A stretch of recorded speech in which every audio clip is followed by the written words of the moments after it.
Well, joining us now, motoring journalist and broadcaster Quentin Wilson, who went to, I think you went to 4 petrol stations that were empty last night before you did actually get into a queue. Is that right? Yeah, I was the lucky one. It only took me an hour to get petrol. And in my hometown of Stratford-on-Avon, 4 petrol stations were closed, empty, and I found one at Tesco and queued for sort of 50 minutes and managed to fill the tank.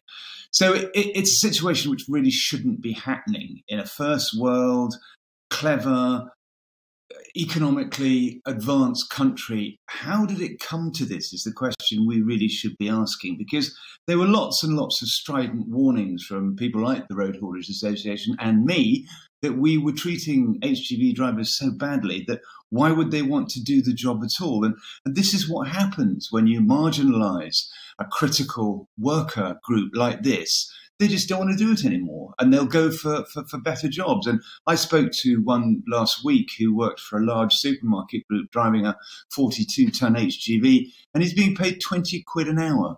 And this is a precision job. So this is what happens when you don't cherish really important people that are the backbone of the supply chain. Morning to you, Quentin. Yeah, you're absolutely right. And also, you know, we were just saying earlier, and Simon said it, the media haven't helped with this, you know, this sort of the crisis, these words, this sort of sensationalist language that's out there. You know, I think personally we were preconditioned in the pandemic to go, you know, we're going to run out of things, go and do it, go and buy loo roll, go and, you know, that's not helped, has it, this situation, this sort of panic-stricken behaviour of people? No, fuel is the new loo rolls. Yes, I think you're right. But surely people don't want to queue for hours to fuel up when they know there isn't a crisis. I think a bigger question, perhaps, Kirsty, is that we no longer trust the government. When the PM and Grant Shapps says, look, there is no shortage of fuel, which there isn't, it doesn't seem to see that message is being trusted by motorists and drivers and the population at large. Hang on a minute, because it's all very well to say the government is responsible for this, but every time you switch on the telly, every newspaper you read talks about a fuel crisis, shows pictures of queues at the pumps, and everybody, it's human nature that people are going to say, well, if that's going on, I need to go and join the queue. That's what's happened. That's not the government's fault. No, I know, but I mean, when you see people filling up 6 little jerry cans of fuel, and there was a woman yesterday filling up water bottles with petrol, you think that it's all gone a bit crazy. And why people are having to do this, why they can't put off, unless these journeys are very important, till this supply situation is regulated.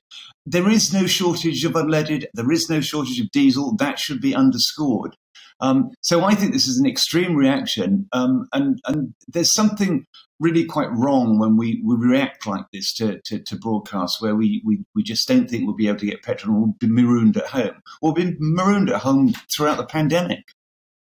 And Quentin, what have you made of sort of, I mean, they've been talking about it, whether it's going to happen. I think it'd be very difficult to prioritise key workers to be refuelled first. I mean, it's not really possible, is it? How would they police that? It's going to be really difficult. You know, you're going to have more queues, more arguments, more fights. What form of identification are you going to use? Are you going to have to close petrol stations off? So it's a nightmare. So look, a public information message to everybody. There is no shortage of fuel. Don't sit in queues. Just wait till the supply situation sorts itself out, which it will. Where are you off to today, driving? I'm off in my electric car to a conference about batteries. So why were you queuing at a petrol station then? Because my wife drives a diesel car. You're doing it for her? Yes, great to love Patrick, man. All power to you. And well done. And you're going to a conference on batteries. Wow, OK. Batteries, yeah, because we've got an energy crisis, Kirsty, and we need to sort it out. Yes. Excellent stuff. Quentin, wonderful to have you on. It's good as ever, thank you. Thank you, Quentin. Thank you very much. I'm just going to read this to you. This is from a viewer who says, from a viewer's point of view, Simon and Kirsty are great to watch. Simon is a little henpecked, but he doesn't bat